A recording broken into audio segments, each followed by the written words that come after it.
Welcome back, dear listener. Tonight, we begin a new chapter in our quiet journey through the past. A fresh path through the hills, valleys, and memories of upstate New York.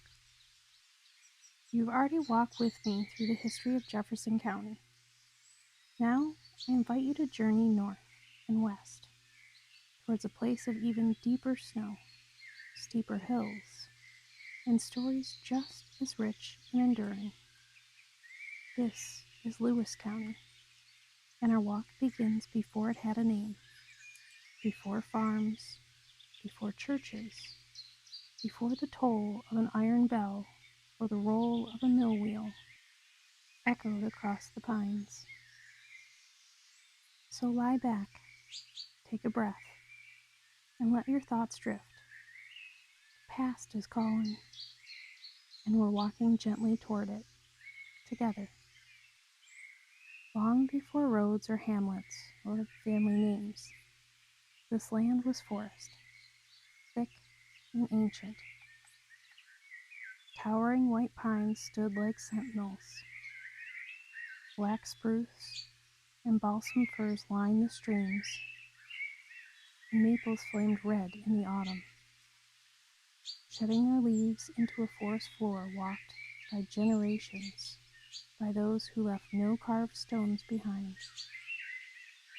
Though few permanent settlements were located in present-day Lewis County, the region was long used for hunting grounds by the Confederacy, particularly the Oneida and the Onondaga nations. They knew the winding rivers and high ridges, the season of the deer, and the signs of the sky. They followed ancient footpaths, later turned into roads, and rested at springs that now bubble quietly behind roadside moss. To the European eye, this land seemed untouched, but that was never truly so. Their maps would mark it as wilderness, but the people who came here first knew better. The forest had its own rhythm, its own memory, and even now, if you walk alone amongst the birches, you might feel it too. In 1791, when the young United States still finding its footing, New York State sold more than 3.5 million acres of northern land to a wealthy merchant named Alexander Macomb.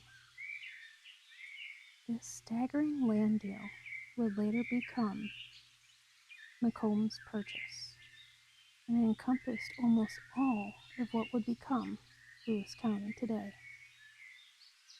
But his ambition was too large. He quickly fell into debt and divided his purchase into 11 large townships, selling off vast tracts to anyone who would buy it. This sale turned the forest into a commodity, mapped, numbered, and parceled out long before a single cabin was built.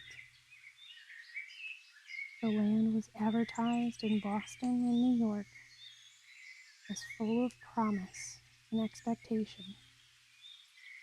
What those early settlers found instead was deep wilderness.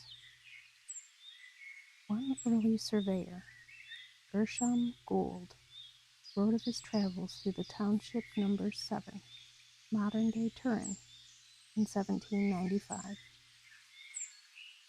His team traveled with compasses and chains, slept on pine boughs, and marked corners with blazed trees.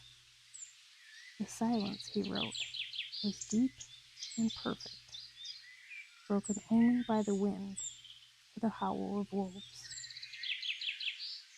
The first permanent white settlers came in 1793, building cabins near what would become Martinsburg. Among them was General Walter Martin, a Revolutionary War veteran from Rhode Island. Martin purchased 8,000 acres in Township 9 and quickly set about building not just a home, but a town. Martinsburg was to be the heart of the region.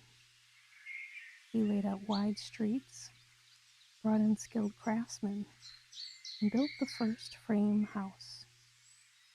He even constructed an elegant stone mansion, complete with a rooftop cupola, and donated land for a courthouse and a church.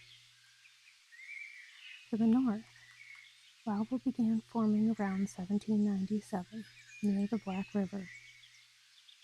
Its location offered both fertile land and water power, two things essential to frontier success. A sawmill was built first, then a grits mill. More families arrived, carving farms from the forest. Farther south, Turin took root along the edge of the Tug Hill Plateau. Settlers here battled even deeper snow and steeper climbs, but found rich pasture land and strong community ties. And by 1803, small but growing settlements existed along several of the Macomb townships, each one a cluster of cabins, stables, and smoky chimneys rising through the pines. On March 28, 1805, Lewis County was officially formed. Carved from the western part of Oneida County, it was named in honor of Morgan Lewis, the then governor of New York. The first county seat was established in Martinsburg, fulfilling General Martin's long-held dream. A modest wooden courthouse was constructed, followed by a jail and a clerk's office. Court sessions brought people from all over, often traveling 2 or 3 days on horseback or by ox sled over muddy roads. The county at its birth included 9 towns: Martinsburg, Turin, Lowville, Leiden, Denmark, Harrisburg, West Turin, Gregg, and Pinckney. Population was still sparse, but new settlers arrived each year, many from New England, others from the Hudson Valley, and some even from Germany and Ireland. Each new family brought a name, a trade, and a story, and each one left a footprint in the growing record of Lewis County's past. Life was difficult. Roads were little more than rutted tracks, and travel was very slow. Winters were long and brutal, with snowdrifts in Turin often reaching 5 or 6 feet. In the year 1816, known as the Year Without a Summer, crops failed across the county due to a cold and frost in every month. Many families relied on stored potatoes and wild game to survive. But even amid hardship, communities began to blossom. Churches were among the first institutions formed, often housed in log schoolhouses or private homes before buildings could be constructed. The first known sermon in Lewis County was preached in 1798 by a traveling Baptist minister, Elder Case, under a large maple tree in Martinsburg. Schools followed. The earliest were simple, one-room structures with wooden benches and a small fireplace. Children walked for miles, barefoot in summer and wrapped in homespun wool in winter, to learn their letters and numbers. By 1820, small post offices and general stores served as social hubs, where news from Albany and Washington might arrive weeks or even months late, but the news was always welcome. Some of the earliest family names still echo across Lewis County today. Thompson, who helped found Denmark. Brantingham, whose name still marks the lake nearby.